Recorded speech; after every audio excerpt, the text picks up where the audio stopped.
ముఖ్యమంత్రి గారు ఏదో పెద్ద మార్పు వస్తుందని చెప్పి నీకు అధికారం కట్టబెట్టిండు.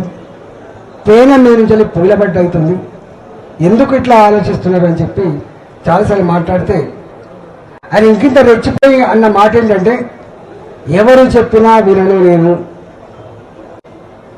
నాకు నేనే నిర్ణయం తీసుకుంటా, పక్కా కూలగొట్టవలసిందే, మొత్తం బుల్డోజర్లు పెట్టవలసిందే, అడ్డమచ్చినోని బుల్డోజర్ కింద తొక్కవలసిందే, కూలగొట్టవలసిందే. ఇది ఆయన స్టేట్మెంట్. నేనన్నా రాజు కూడా మారు వేషంలో అప్పుడప్పుడు ప్రజలేమనుకుంటారో చూసేస్తాను. సరే నువ్వు రాజు కాకపోవచ్చు కానీ నీ కింద ఇంటెలిజెన్స్ వ్యవస్థ ఉంది, వాళ్ళైనా నీకు చెప్పుంటారు కదా ఇక్కడ ఇట్లా ఉంది అని చెప్పి చెప్పుంటారు కదా, ఎందుకు మీరు వింటలేరు అని చెప్పి మళ్ళా ఇట్లా స్టేట్మెంట్ నడుస్తూనే ఉంది.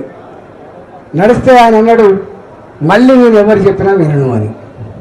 నేను అప్పుడు ఒక స్టేట్మెంట్ ఇచ్చిన, ఎవరు చెప్తే వినని వాడిని, ఎవరు చెప్పినా వినని వాడిని ఆయన నాయకుడు అనరు, మనిషి అనరు, సైకో అంటారు అని చెప్పాను. సైకో అంటారు అని చెప్పాను.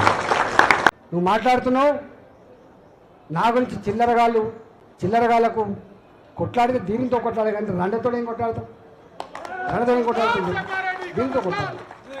నేనన్నా ఒకసారి ఇదే ముఖ్యమంత్రి మళ్ళీ గుర్తు చేస్తున్నాను, నేను అన్న అని చెప్పి భాగ్యలక్ష్మి ఆయనకి పోయింది అన్నాడు ముఖ్యమంత్రి కాలేదు.